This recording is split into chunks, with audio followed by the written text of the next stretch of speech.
ప్రియమైన పాఠకులకు యేసుక్రీస్తు నామములో శుభవందనములు తెలియజేసుకొనుచున్నాను.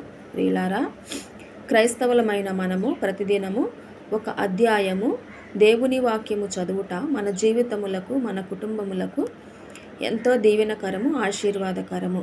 కావున ఈరోజు మనము కీర్తనల గ్రంథము 28, 29వ అధ్యాయములు చదువుకుందాము. కీర్తనల గ్రంథము 28వ అధ్యాయము. దావీదు కీర్తన. యెహోవా, నేను నీకు మొర్రపెట్టుచున్నాను. నా ఆశ్రయదుర్గమా, మౌనముగా ఉండక నా మనవి ఆలకింపుము. నీవు మౌనముగా ఉండిన ఎడల నేను సమాధిలోనికి దిగువారి వలె అగుదును. నేను నీకు మొర్రపెట్టునప్పుడు, నీ పరిశుద్ధాలయము వైపునకు నా చేతుల నెత్తునప్పుడు నా విజ్ఞాపన ధ్వని ఆలకింపుము. భక్తిహీనులను, పాపము చేయువారిని నీవు లాగివేయునట్టు నన్ను లాగివేయకుము.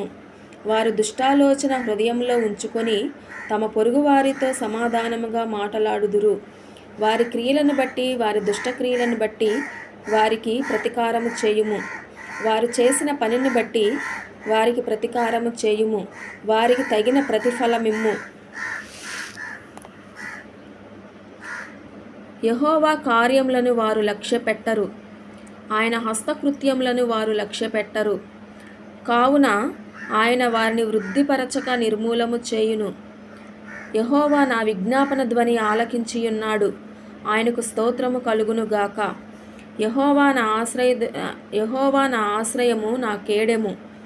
నా హృదయము ఆయన యందు నమ్మిక ఉంచెను గనుక నాకు సహాయము కలిగెను. కావున నా హృదయము హర్షించుచున్నది. కీర్తనలతో నేను ఆయనను స్తుతించుచున్నాను. యెహోవా తన జనులకు ఆశ్రయము, ఆయన తన అభిషక్తునికి రక్షణ దుర్గము. నీ జనులను రక్షింపుము, నీ స్వాస్థ్యమును ఆశీర్వదింపుము. వారికి కాపరివై నిత్యము వారిని ఉద్ధరింపుము. కీర్తనల గ్రంథము 29వ అధ్యాయము చదువుకుందాము. దావీదు కీర్తన. దైవపుత్రులారా, యెహోవాకు ఆరోపించుడి. ప్రభావ మహాత్యములను యెహోవాకు ఆరోపించుడి. యెహోవా నామమునకు చెందవలసిన ప్రభావమును ఆయనకు ఆరోపించుడి. ప్రతిష్ఠితములగు ఆభరణములను ధరించుకొని ఆయన ఎదుట సాగిలపడుడి. యెహోవా స్వరము జలముల మీద వినబడుచున్నది. మహిమగల దేవుడు ఉరుము వలె గర్జించుచున్నాడు.